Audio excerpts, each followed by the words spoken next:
HighBridge, a division of Recorded Books, presents How to Get Over a Breakup, an ancient guide to moving on. Ancient wisdom for modern readers. By Ovid. Translated by Michael Fontaine. Read by B.J. Harrison. I will die of despair, forced into passions no partner will share. Carmina Burana. Translated by David Parlett. Ah, what a plight, because love isn't something that medicine fixes. Ovid, Heroides. Introduction.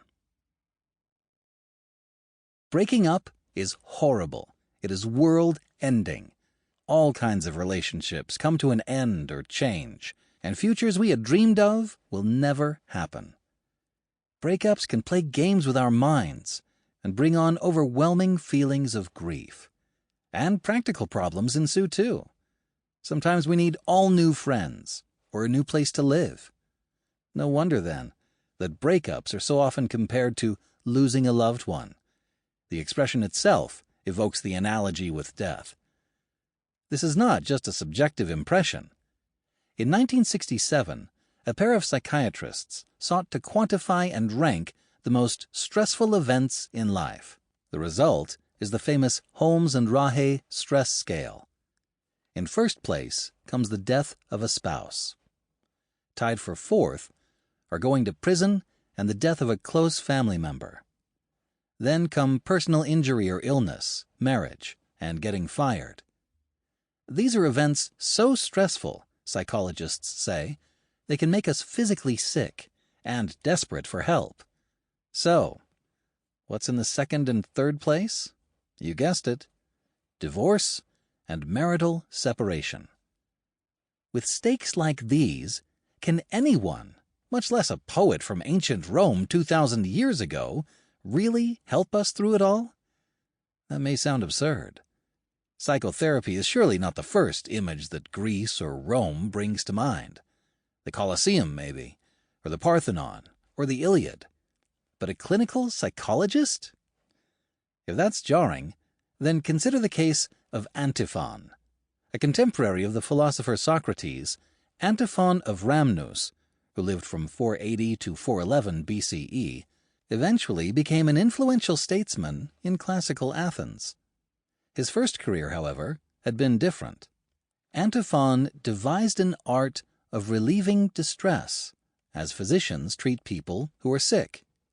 In Corinth, he set up shop in a small building near the market square and advertised his ability to treat people in distress with talk therapy, or dia logon therapeuin. After learning the causes, he would talk patients out of feeling bad.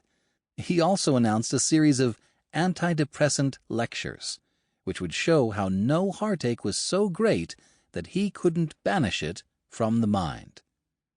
The clinic, the clinician, the clientele, the claims, the cures. Here is psychoanalysis in all but name, 2,400 years before Sigmund Freud set up shop in Vienna.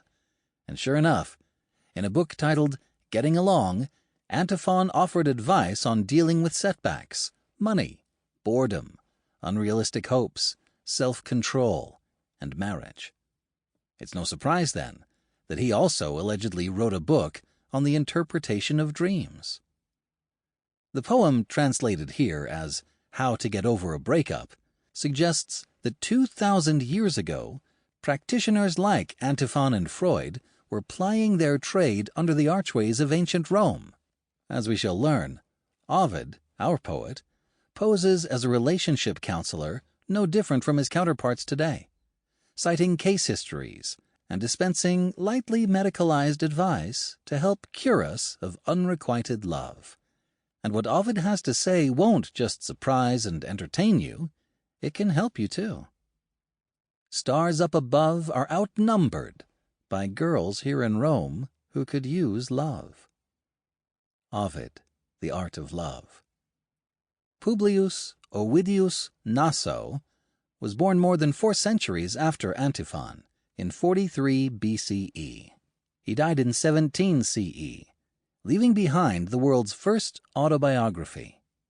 Best known for writing Metamorphoses, or Changes of Shape, one of the most well-known surviving works of Roman literature, Ovid was also Rome's most perceptive and irreverent psychologist. Metamorphoses is a massive retelling of mythological stories in classical epic form. Most stories end with a character transforming into a new shape or state of being, with sexual attraction or repulsion typically serving as the catalyst of such changes.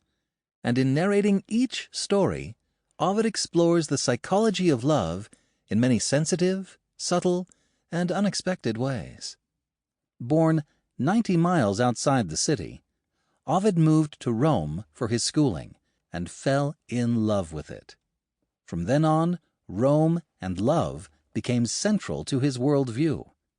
He could have told you that amor, love, is Roma spelled backwards. And did you see amor hiding in the Greek title Metamorphoses? For Ovid, Rome was the city of romance. Romeos were everywhere, and so were Rome-grown beauties. He'd insisted on that point in an important prequel to How to Get Over a Breakup, titled Ars Amatoria, in English, The Art of Love. That prequel is a poem in 3 books.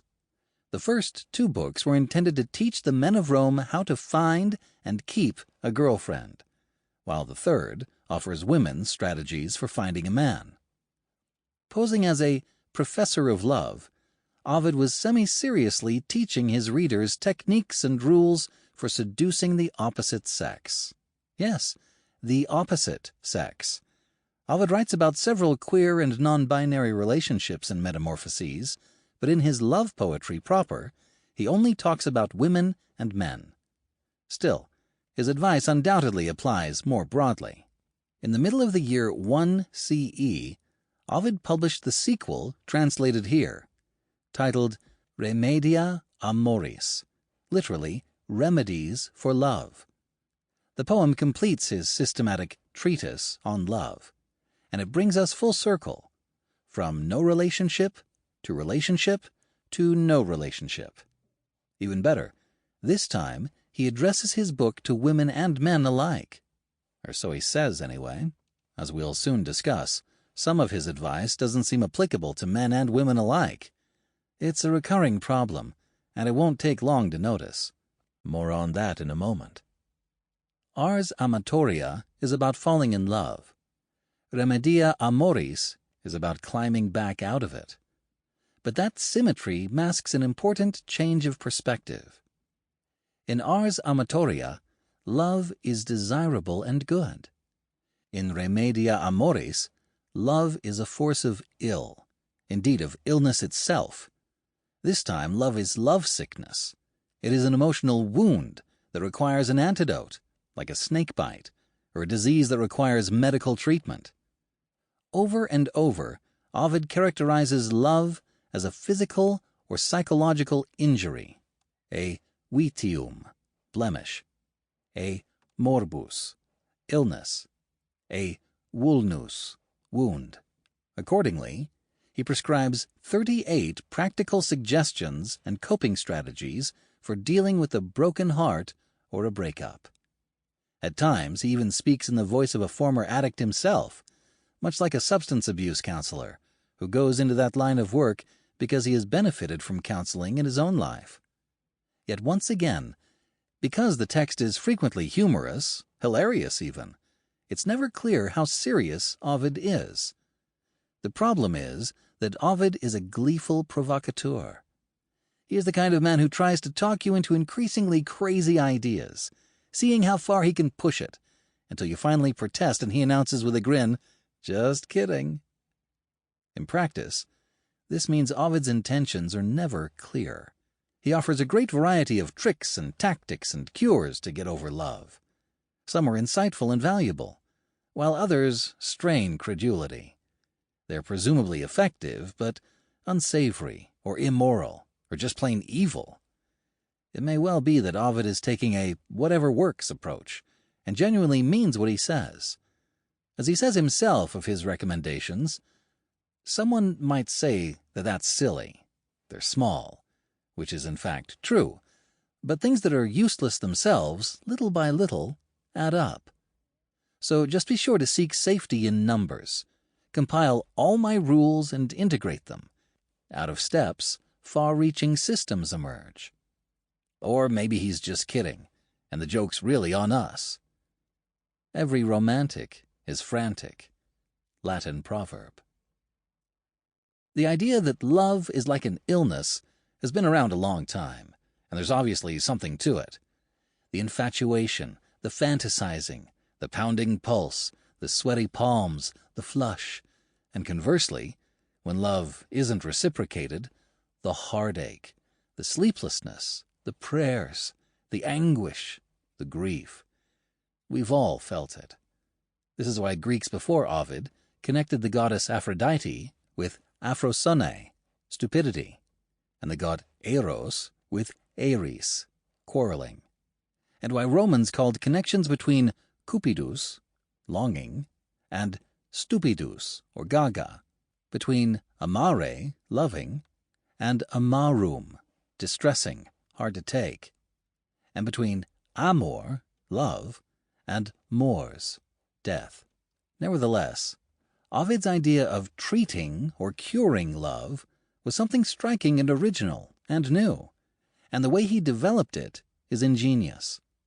In Remedies for Love, he does not simply reverse all his prescriptions in his book on love. Ovid knew that love doesn't work that way. Not hitting on someone you're attracted to doesn't produce the opposite effect of hitting on him or her. Not kissing or holding hands with someone you love doesn't produce the opposite feelings that kissing or holding hands with someone you love will. Where, then, did he get his ideas on coping with or curing love? And how seriously did he mean them? One answer is that he found them in Hellenistic philosophy. Just as there are several major schools of psychotherapy in competition today, Freudian, Jungian, client-centered, and so forth, so there were several major schools or denominations of philosophy in competition in ancient Rome. The Stoics, the Epicureans, the Peripatetics, all offered their adherents books and their therapeutic strategies for dealing with woe. About 45 years before Ovid wrote Remedies for Love, the Roman statesman Cicero alluded to them in the Tusculan Disputations. This book was his own guide to mental health, and it consolidated Stoic and other ideas. There are established terms that are often used, remarks Cicero, with regard to poverty, and certain words that are used when describing a life deficient in public honors or glory. There are separate and specific treatises relating to the topics of exile, destruction of one's country, servitude, physical debility, blindness, and on every event we may call a calamity. These topics the Greeks separate into different books. For each of these situations, there is a distinct and suitable consolation. These are the kind of self-help books of which Ovid's poem is both parody and part. We know this because Ovid lifted several recommendations directly from a later portion of the Tusculan Disputations, a portion in which Cicero discusses lust and love. The necessary cure, or curatio, for someone affected by this, love or lust, is to show him how unimportant, worthless, and completely inconsequential is the thing he ardently desires, how easily it can either be obtained somewhere else or through a different method, or how it can be completely disregarded.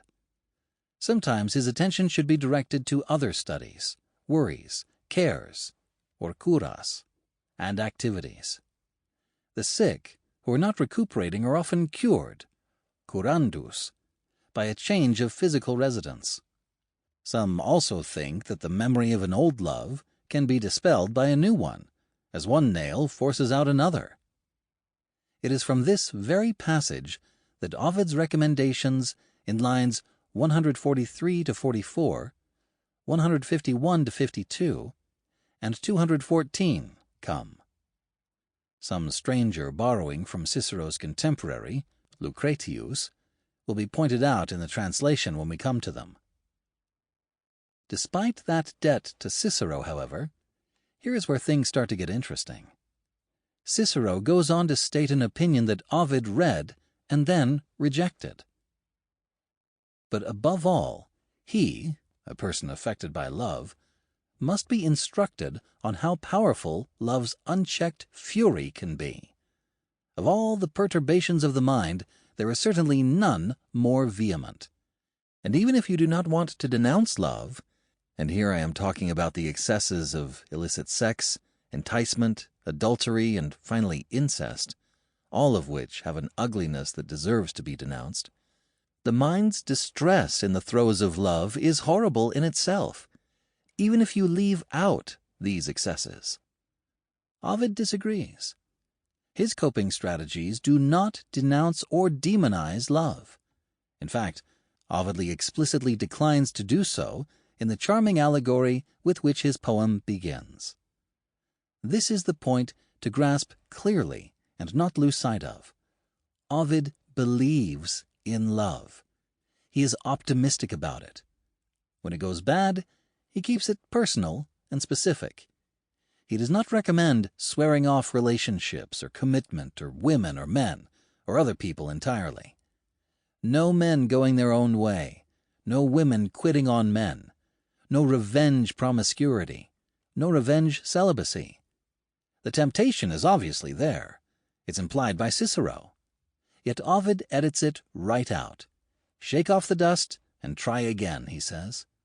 For Ovid, breakups and divorces and unrequited love are painful, yes, but normal, natural, and they should simply bring us back to the starting point to try again with someone else. The path of progress in psychiatry is circular, periodically returning to the starting point.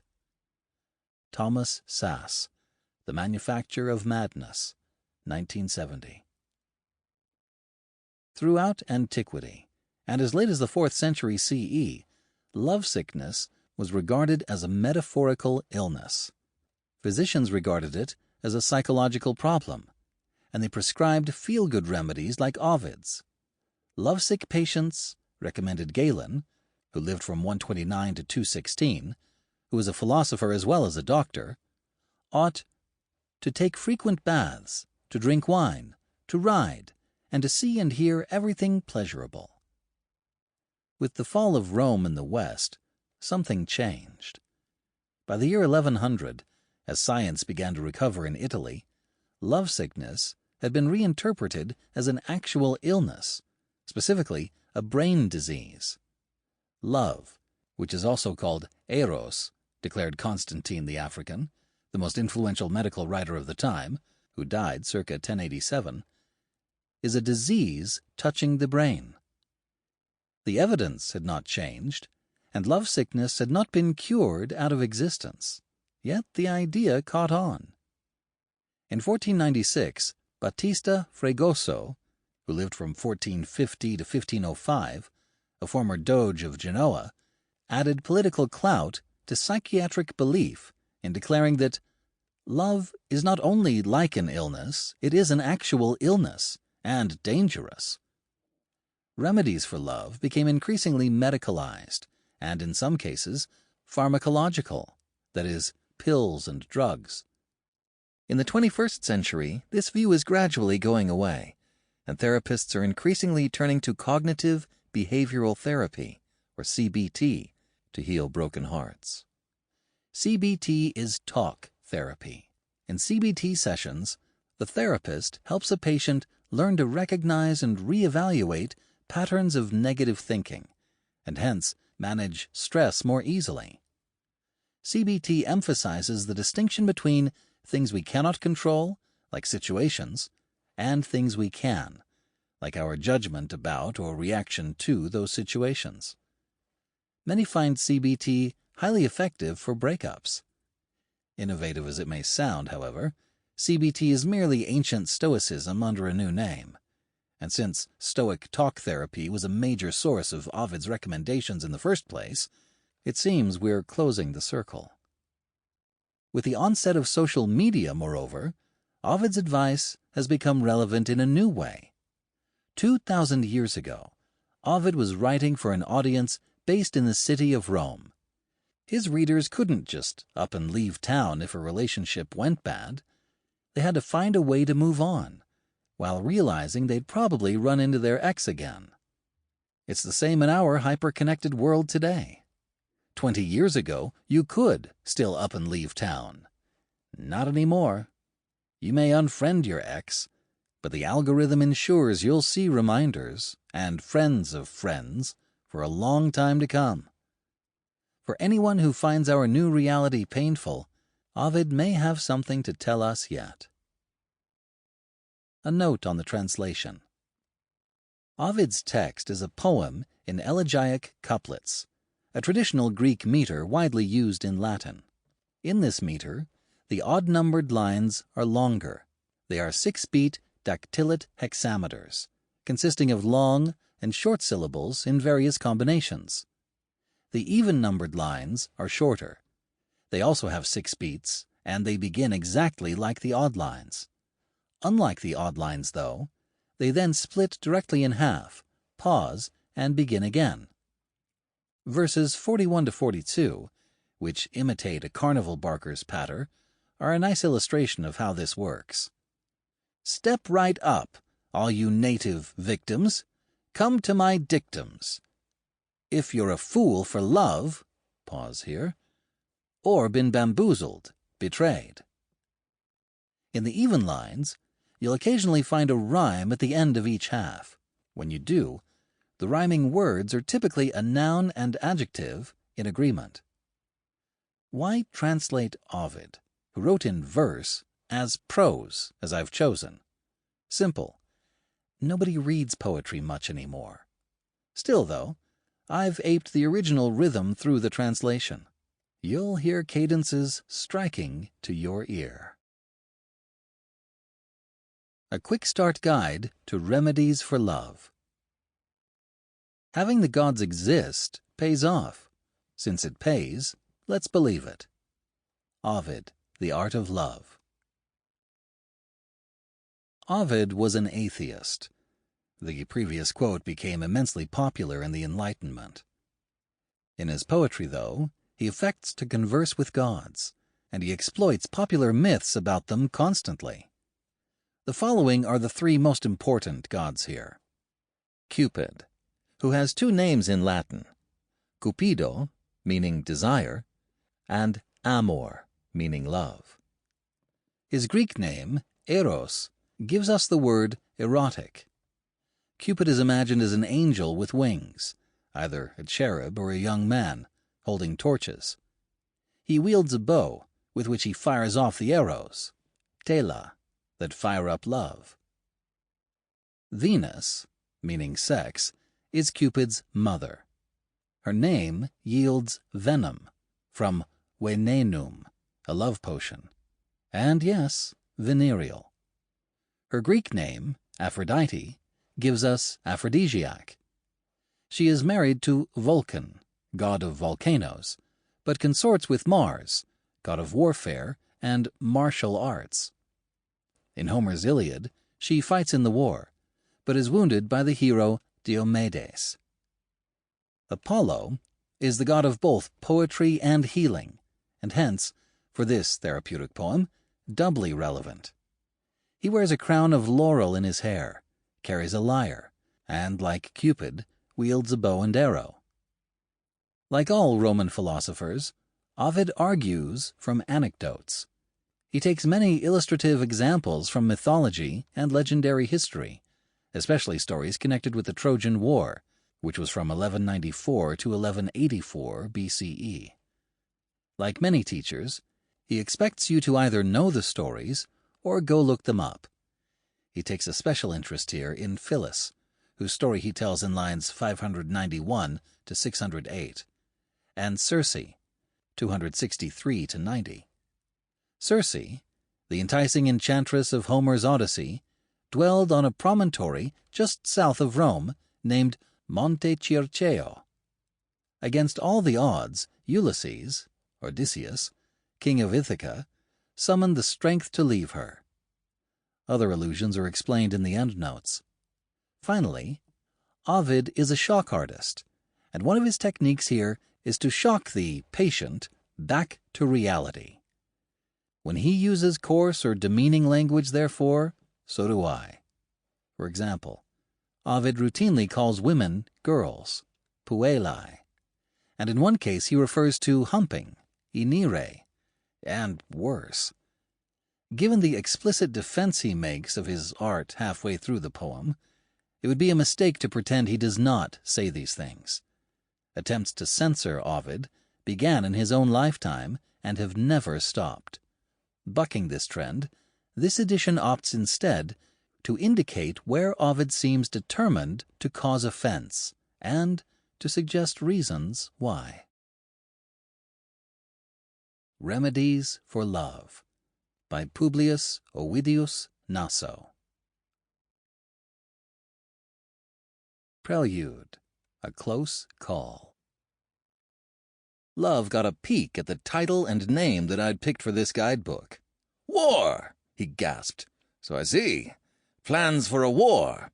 Against me!" The poet defends himself. "Perish the thought!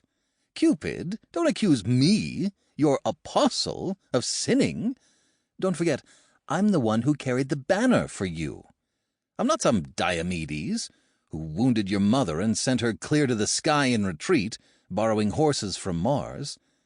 Typically other young men lose heat, but I'm always a lover. Even right now, if you ask, yes, I'm ready for love. Let's get real. I even taught a whole method to get you. Once it was all hit or miss. Now it's turned into an art. I'm no traitor to you, little cherub, or to my own system. This new poem doesn't undo all of that previous work. Someone's in love and likes what he loves? Terrific. Keep going. It's smooth sailing for him. Have a great time, lucky guy. If, though, a man's chafing under the yoke, if his girlfriend's a tyrant, there's no need to die. Show him this book. It'll help. Why have some men in love turned a lasso into a necktie? And, sad sacks that they are, hung themselves from a high beam? Why have some men in love stabbed themselves in the chest with a knife thrust? Well, Mr. I promote peace, you're getting blamed for their deaths. Somebody can't quit love? He'll literally die of it? Let him quit, fine. You're off the hook. Guilty of nobody's death. You're just a kid. Your only job is to play and be happy. Play then. Simple concerns suit you at this stage of life. Let your stepfather, Mars, brandish weapons. The swords and the sharp spears. He can go decimate foes, triumph, all covered in blood. You ought to practice your mother's arts. We can handle those safely. There's no risk of misfire leaving a parent bereft. Rival suitors should bust down the door when they brawl, serenading. Make them, and make their festoons curtain the jambs of the door. Help a young man and his nervous girlfriend get together in secret. Help them cheat on her man. Skirt him however they can. Sometimes a lover gets blocked and boxed out. Have him try different tactics. Flattery, verbal abuse, croon a sad song to the door. Be content with those tears, and no one will call you a murderer. Your torch shouldn't produce flames for a funeral pyre. That's what I said. Love spread his wings, a halo appearing, glittering. Fine, he allowed. Finish the work you propose. The poem. Step right up, all you naive victims. Come to my dictums. If you're a fool for love, or been bamboozled, betrayed, learn to recover now from the teacher you learned how to love from. One and the selfsame hand brings both the pain and the cure. Earth produces herbs that are wholesome. The same earth produces toxins. Nettles are found often right next to a rose. Sample complete. Ready to continue?